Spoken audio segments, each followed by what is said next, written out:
Market లో invest చేసి మీ డబ్బులు డబుల్ చేసుకోవాలనుకుంటున్నారా? సుందరరామిరెడ్డి గారి లైవ్ సెమినార్ కి అటెండ్ అవ్వండి.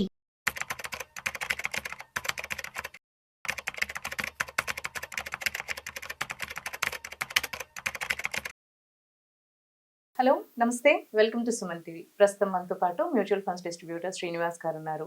వీరితో మ్యూచువల్ ఫండ్స్ రిలేటెడ్ ఏమైనా డౌట్స్ అన్ని కూడా మనం తెలుసుకుందాం. హలో అండి. నమస్తే అండి.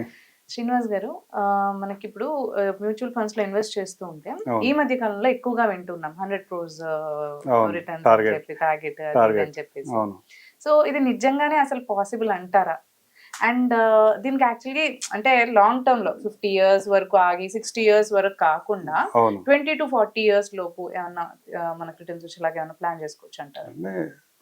మేడం, యాక్చువల్గా మ్యూచువల్ ఫండ్ పాస్ట్ రిటర్న్స్ వస్తే మనం ఏ మ్యాథమెటికల్ ఫిగర్ తీసుకున్నా 20% సిఐజర్లోనో 15-17% సిఐజర్లోనో వర్కౌట్ అవుతుంది. కాకపోతే మనం ఏమనుకునే వాళ్ళు 100 crores గురించి మాట్లాడుతున్నాం. కరెక్ట్. కానీ మన వీడియోస్ చూసేవాళ్ళు ఎవరు? హెచ్ఎన్ఐస్, అల్ట్రా హెచ్ఎన్ఐస్, లేకపోతే హై నెట్వర్క్ ఉన్న బిజినెస్ మ్యాన్స్ ఈ వీడియో చూస్తే చూడొచ్చు, కానీ చాలా తక్కువ మంది చూస్తారు. జనరల్గా ఎవరు చూస్తారు మన వీడియోస్ అన్నీ కూడా? ఇలాంటి కంటెంట్ అంతా కూడా మిడిల్ క్లాస్ పీపుల్, చిన్న చిన్న బిజినెస్ ఓనర్స్, వాళ్ళ ఇన్కమ్ని పెంచుకోవడానికి, లేకపోతే వాళ్ళ గోల్స్ని రీచ్ అవ్వడానికి వేరే వేరే ఆప్షన్స్ ఏమన్నాయో వెతకడం కోసం చూస్తూ ఉంటారు కదా. వాళ్ళ గురించి మనం మాట్లాడినప్పుడు మనం 100 crores గురించి మాట్లాడుకోవచ్చు, 10 crores 1 CR గురించి కూడా మాట్లాడుకోవచ్చు. కానీ 100 crores పాసిబుల్ కాదా అంటే పాసిబుల్ అవుతుంది.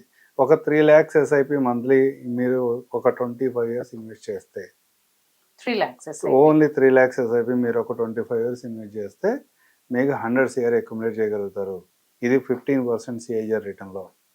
అట్లా కాదు, ఇంకా కన్జర్వేటివ్గా ఆలోచిద్దాం, మనం ఓన్లీ 12% రిటర్న్లోనే ఆలోచిద్దాం అనుకుంటే ఒక 5 lakhs మంత్లీ SIP చేయగలిగితే వాళ్ళు ఆ 25 yearsలో 100 CR అక్యుములేట్ చేయొచ్చు. అది ప్రాబ్లం లేదు. అదే ఇప్పుడు యాస్పిరేషన్ ఉండటం వేరు, పాసిబిలిటీస్ కూడా వేరు కదా. వారం డేట్ని కూడా మాట్లాడుకోవాలి. ఎందుకంటే 50 yearsలో 60 yearsలో అంటే డ్రాస్టిక్ SIP ఇన్వెస్ట్మెంట్ వాల్యూ తగ్గిపోతుంది. కాకపోతే ఇన్వెస్టర్ ఏమంటాడు, నేను ఇన్వెస్ట్ చేస్తాను, నాకు ఉపయోగపడట్లా. మీరు 60 years అంటే మేబీ నా పిల్లలకు కూడా ఉపయోగపడకపోవచ్చు. ఇంకా నేను అంత లాంగ్ టర్మ్ ఇన్వెస్ట్మెంట్ చేసే ఉపయోగం ఏంటి? వెరీ షార్ట్ టర్మ్లో మనం చూసేటప్పటికే ఈ అమౌంట్ కనిపించేలాగా ఉండాలని ఆలోచిస్తారు ఎవరైనా. దాన్ని అనుకున్నప్పుడు మన ఇన్వెస్ట్మెంట్ ఎంత, దానికి తగ్గట్టుగా మన గోల్స్ని సెట్ చేసుకోవాలి. ఏదో మనం ఒక 20,000 రూపాయలు 30,000 రూపాయలు మనం SIP చేయగలిగే స్థాయిలో ఉండి 100 కోట్లు కావాలంటే, అంటే వినడానికి బాగుండొచ్చు కానీ దానికి ఉండే వేస్ కూడా చాలా తక్కువ ఉంటాయి కదా. అట్లా కాకుండా ఒక 30,000 రూపాయలు SIP చేయండి. నెక్స్ట్ 25 years మీరు ఆ అమౌంట్ని కాన్స్టెంట్గా ఎలాంటి కండిషన్ కూడా విత్డ్రా చేయకుండా ఇట్లా ఉంచండి. మీకు 100% ఒక 10 CR అక్యుములేట్ చేయగలుగుతారు. ఇది యాక్చువల్గా ఏం జరిగింది, ఇదంతా నిజమా అంటే ఏది మాట్లాడుకున్నా పర్సంటేజ్ వైజ్ కింద మాట్లాడుకున్నాం. అక్కడ 3 CR ఇన్వెస్ట్ చేయమంటున్నాం, ఇక్కడ 30,000 ఇన్వెస్ట్మెంట్ చేయమంటున్నాం. 3 lakhs ఇన్వెస్ట్మెంట్, ఇక్కడ 30,000 ఇన్వెస్ట్మెంట్ చేయమంటున్నాం. Percentage same. అక్కడ 100 crores ఇక్కడ 10 crores వచ్చాం. అసలు నిజమేనా ఇదంతా? ఏం జరిగింది లాస్ట్ 25 yearsలో అని కనుక మనం ఒక ఉదాహరణ క్యాలిక్యులేషన్గా తీసుకుంటే, లాస్ట్ 25 yearsగా ఒక 30 years కంప్లీట్ అయిన ఫండ్, ఒక ఫ్లెక్సీగా ఫండ్ కనుక తీసుకుంటే 30 years కంప్లీట్ అయింది ఈ రోజుకి. దాంట్లో ఒక 25 years ఉదాహరణగా తీసుకుందాం.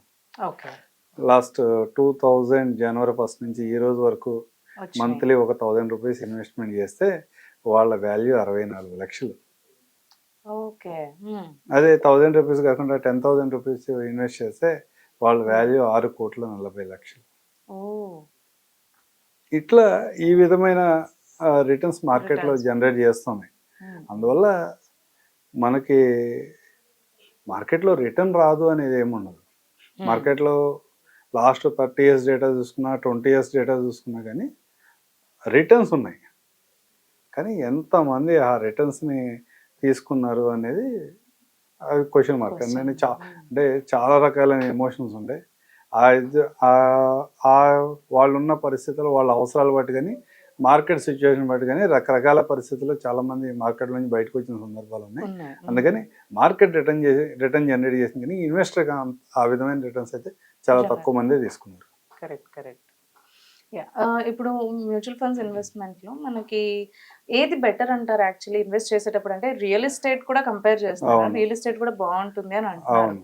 ఏది బెటర్ అంటారు? అంటే మంచి ఇన్వెస్ట్మెంట్ మనం ఎందులో చూడొచ్చు అసలు? అంటే 2 రకాలైన ఇన్వెస్ట్మెంట్స్ ఇండియాలో ట్రెడిషనల్ ఇన్వెస్ట్మెంట్స్గా ఒక రకంగా గోల్డ్ ప్లస్ రెండోది రియల్ ఎస్టేట్. ఈ 2 ఇన్వెస్ట్మెంట్స్లో ఎక్కువ ఇన్వెస్ట్మెంట్ చేసేవాళ్ళు రీసెంట్గా మ్యూచువల్ ఫండ్స్లో కూడా ఎక్కువ మంది వస్తున్నారు. చేస్తున్నారా? కానీ ఈ రెండింటిని అంటే real estate versus mutual fund కనుక కంపేర్ చేసుకుంటే ఏదైనా ఒక స్కీమ్ని 25 ఇయర్స్ 30 ఇయర్స్ కంప్లీట్ అయిన స్కీమ్స్ని కనుక బెంచ్ మార్క్గా తీసుకుని మనం మాట్లాడితే పర్టికులర్గా లాస్ట్ 20-25 ఇయర్స్లో హైదరాబాద్లో రియల్ ఎస్టేట్ విపరీతంగా పెరిగిందా?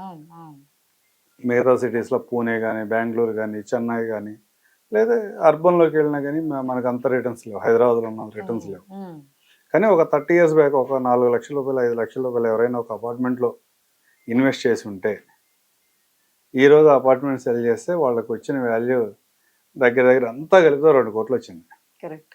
వాళ్ళకి ఇంట్రెస్ట్ రెంటల్ ఈల్డ్ వచ్చిందా, రెంటల్ ఈల్డ్ వేరే చోట ఆల్టర్నేట్ ఇన్వెస్ట్మెంట్ చేసామా, ఇవన్నీ క్యాలిక్యులేట్ చేసుకుంటే కన్నా వాళ్ళకి 2 కోట్ల రూపాయలు వచ్చింది. ఈ 2 కోట్ల రూపాయలకు కూడా అతను కొంత ఎక్స్పెన్సెస్ కూడా ఉంటాయి. ట్యాక్స్లు పే చేసి ఉంటాడు, అపార్ట్మెంట్ మెయింటెనెన్స్ కోసం అతను టైం స్పెండ్ చేసి ఉంటాడు, రిపేర్స్ అన్ని రకరకాల ఎక్స్పెక్ట్స్. కానీ అదే అమౌంట్ కనుక 30 ఇయర్స్ బ్యాక్ 4 లక్షలు 5 లక్షల రూపాయలు కనుక మీరు మ్యూచువల్ ఫండ్లో ఇన్వెస్ట్ చేసినట్టయితే ఈ రోజు డైవర్సిఫైడ్ ఈక్విటీ స్కీమ్స్లో మీ వాల్యూ 4 కోట్ల నుంచి 8 కోట్ల మధ్య ఉంది. కాకపోతే ఏంటంటే రియల్ ఎస్టేట్లో ఇన్వెస్ట్మెంట్ చేస్తే మీరు ఓపెన్ ప్లాట్ తీసుకున్నారా లేకపోతే అపార్ట్మెంట్ తీసుకున్నారా ఇది నాది అని చెప్పుకుంటానికి ఉంటుంది. మ్యూచువల్ ఫండ్ మీ అకౌంట్లో ఉన్నది ఎవరికి చూపించరు కదా. ఈ విధమైన తేడా ఉండటం వల్ల మ్యూచువల్ ఫండ్ అంత పాపులర్ కావట్లేదు. కానీ compare to other asset classes mutual funds కూడా అదే విధమైన రిటర్న్ జనరేట్ చేస్తాయి. మంచి బెస్ట్ రిటర్న్స్ అని అంటారు. అవును. ఓకే అండి, thanks for sharing. Okay madam. Thank you so much.